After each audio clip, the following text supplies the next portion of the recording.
Bem-vindos à aula de número 276, item 2 do capítulo 36, a crise do intervencionismo. Então, Mises já vinha sentindo o cheiro dessa crise de final de intervencionismo desde quando escreveu Ação Humana, publicado em 1949, né? Sentindo esse cheiro de crise, ele escreveu o item 1, né, os frutos do intervencionismo, os problemas que o intervencionismo trouxe, que foram revoluções, tiranos opressores do povo, guerras, depressões econômicas, desemprego em massa, consumo de capital, ou seja, um empobrecimento, isso vem acontecendo, uma má alocação de recursos por conta de expansões monetárias, né, e fome no final do dia. Bom, item 2. A exaustão do fundo de reserva. O que será que é esse fundo de reserva? Se não, vejamos, prestem muita atenção nessa parte, que é muito importante. A ideia subjacente a todas as políticas intervencionistas é a de que a renda e a fortuna da parcela mais rica da população é um fundo do qual pode ser extraído o necessário para melhorar a situação dos mais carentes. A essência da política intervencionista é tirar de um grupo para dar a outro grupo. Essa é a essência. É roubar de alguém, pegar o seu napo, às vezes gigantesco, não sobra nada para o trem, né? Mas pegar seu napo enquanto Estado e dar para o trem, justificando a sua existência. Eu sou o que rouba, mantenho minha estrutura com jatinho, coisa e tal, Palácio do Planalto, mas eu dou um pouquinho para o povo. Consiste em confiscar e distribuir. Em última análise, qualquer medida que exproprie os ricos em benefício dos pobres é considerada justificável para esse tipo de pessoas. Na esfera fiscal, o imposto progressivo sobre a renda, temos um capítulo inteirinho sobre isso, e sobre o patrimônio, é a mais típica manifestação dessa doutrina. Tributar os ricos e gastar os recursos assim obtidos para melhorar a situação dos mais pobres é o princípio adotado pelos orçamentos públicos modernos. Então, é cobrar impostos de renda progressivo. Quem ganha mais, paga mais. Isso é um absurdo. Isso é um desestimular a pessoa a produzir. No campo das relações industriais, a redução da jornada de trabalho, o aumento dos salários e uma série de outras medidas são recomendadas no pressuposto de que favorecem o empregado às custas do empregador. Atualmente, todas as questões políticas e sociais são abordadas tendo-se em vista esse princípio. Então, olha, no campo das relações industriais, a redução da jornada de trabalho, o aumento dos salários e uma série de outras medidas são recomendadas com base no quê? Dizendo que isso se baseia no pressuposto de que isso favorece o empregado, só que às custas do empregador e não às custas do cliente final, que é ele mesmo. Atualmente, todas as questões políticas e sociais são abordadas tendo-se em vista esse princípio. Os métodos utilizados na gestão das empresas estatais nos brindam com um exemplo bastante ilustrativo. Essas empresas frequentemente são um fracasso financeiro. Sua contabilidade demonstra a existência de perdas que terão de ser suportadas pelo erário público. Pouco importa se os déficits são devidos à notória ineficiência da gestão pública ou se são devidos, pelo menos em parte, aos preços ou tarifas com que suas mercadorias ou serviços são vendidos ao público. Ou seja, é do público, então não pode ter lucro. E aí desanda. O que importa é que os contribuintes terão de cobrir esses déficits. Os intervencionistas concordam plenamente com essa solução, rejeitam veementemente as duas outras soluções possíveis: vender as empresas para empresários privados ou aumentar os preços cobrados ao público de maneira a eliminar o déficit.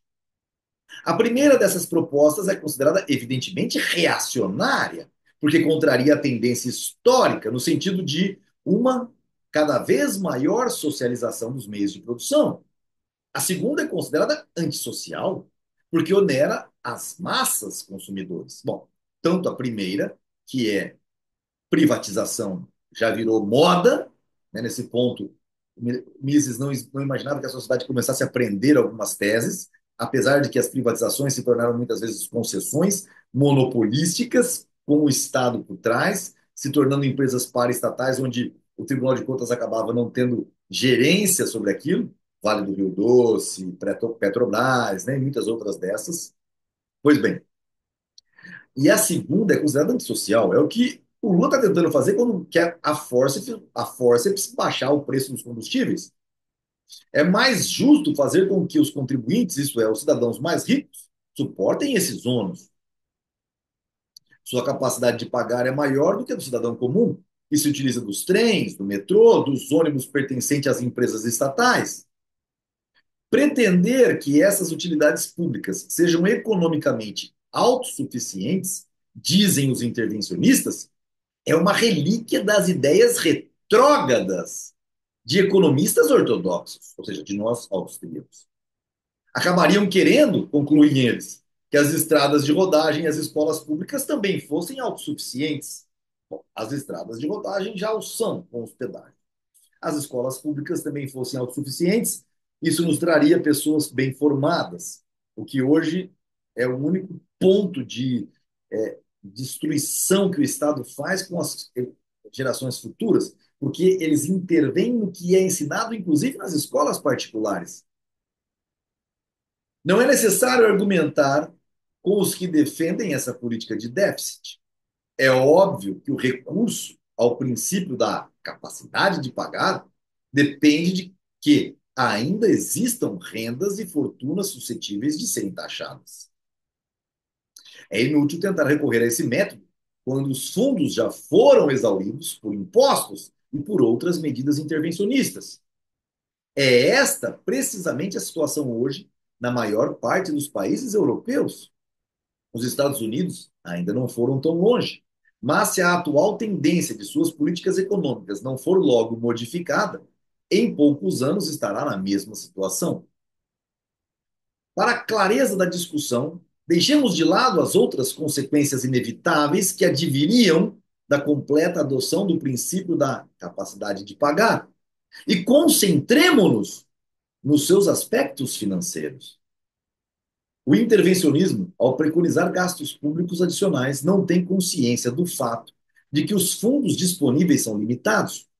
Não percebem que aumentar a despesa de um departamento implica em restringi-la a um outro departamento. Imagina que os recursos sejam abundantes. A renda e a riqueza dos mais ricos podem ser drenadas sem limites. Ao recomendar maiores verbas para o ensino público, está apenas enfatizando a necessidade de maiores gastos com a educação. Não lhe ocorre questionar se por acaso não seria mais conveniente aumentar as verbas de outro departamento, como por exemplo da saúde. Não lhe ocorre que sérios argumentos podem ser apresentados em favor da diminuição dos gastos públicos e da carga fiscal. Para ele, quem propõe cortes no orçamento está apenas defendendo os injustificáveis interesses dos mais ricos. No nível atual dos impostos sobre a renda e sobre as heranças, esse fundo de reserva, do qual os intervencionistas esperam tirar os recursos para os gastos públicos, se está reduzindo rapidamente. Praticamente já desapareceu em quase todos os países europeus. Nos Estados Unidos, os recentes aumentos do imposto sobre a renda resultaram num aumento insignificante da arrecadação, comparativamente ao que seria arrecadado se o imposto fosse menos progressivo. Os diletantes e os demagogos são extremamente favoráveis a sobretaxas elevadas aplicadas sobre os mais ricos, mas, na verdade, o correspondente aumento da arrecadação é muito pequeno. Dia a dia se torna mais evidente que grandes aumentos dos gastos públicos não podem ser financiados espremendo-se os ricos. Acabam tendo que ser suportados pelas massas. Vamos ler as notas de rodapé. Nos Estados Unidos, a sobretaxa, segundo a lei de 1942, era de 52% para o intervalo de renda entre 22 mil e 26 mil ao ano. Se a sobretaxa ficasse nesse nível, a perda de arrecadação sobre a renda de 1942 teria sido de 249 milhões, ou 2,8% da arrecadação do imposto de renda pessoa física para aquele ano. No mesmo ano, o total das rendas líquidas acima de 10 mil era de 8 bilhões 912 milhões. O confisco total dessas rendas não teria gerado uma arrecadação igual à obtida no mesmo ano sobre todas as faixas de renda, qual seja 9 bilhões e 46 milhões. Ver a Tax Program for a Solvent America, ou seja, um programa de taxação para uma América solvente que paga suas contas.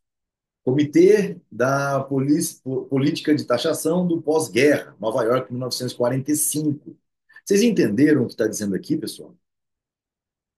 Olha só, 52% de imposto de renda para quem ganhasse entre 22 e 26 mil dólares ano.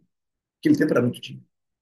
Se a sobretaxa ficasse nesse nível, a perda de arrecadação só para esse nível, de 1942, teria sido de 249 milhões, ou 2,8% do imposto de renda pessoa física para aquele ano. No mesmo ano, o total de rendas líquidas acima de 10 mil dólares era de 8 bi 912, quase 9 bilhões de dólares.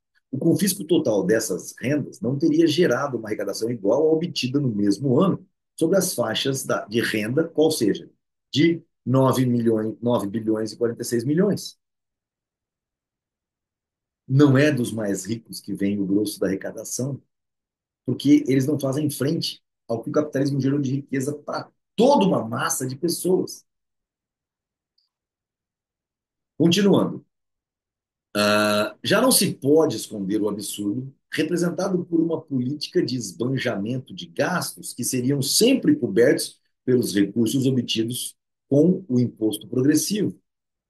O famigerado princípio, segundo o qual as receitas públicas devem ser fixadas em função das despesas, enquanto os particulares, enquanto nós, donos de empresa, trabalhadores, cidadãos, somos obrigados a conter os nossos gastos no limite dos nossos ganhos, acabará por desmoralizar a si mesmo. Ou seja, o Estado está sendo desmoralizado por si mesmo. A gente precisa tributar mais para abarcar os nossos gastos. Opa, pera lá, mas por que todo mundo tem que fazer o contrário? Doravante, os governos terão de compreender que um dólar não pode ser gasto duas vezes e que os vários itens da despesa pública conflitam entre si. Cada centavo de despesa adicional terá de ser arrecadado precisamente das pessoas que até agora têm tentado fazer com que a carga fiscal recaia sobre outros grupos. Os que querem subsídios terão eles mesmos de pagar a conta. Os déficits das empresas estatais recairão sobre o grosso da população. A situação das relações entre empregador e empregado será análoga. É crença popular que os assalariados estão obtendo os ganhos sociais às custas da diminuição da renda das classes exploradoras. Isso é uma lenda. Empresa não paga imposto. Os grevistas, disse, não fazem greve contra os consumidores, mas contra a direção da empresa. Não há necessidade de se aumentar o preço dos produtos quando o custo da mão de obra aumenta. A diferença deve ser arcada pelos empregadores.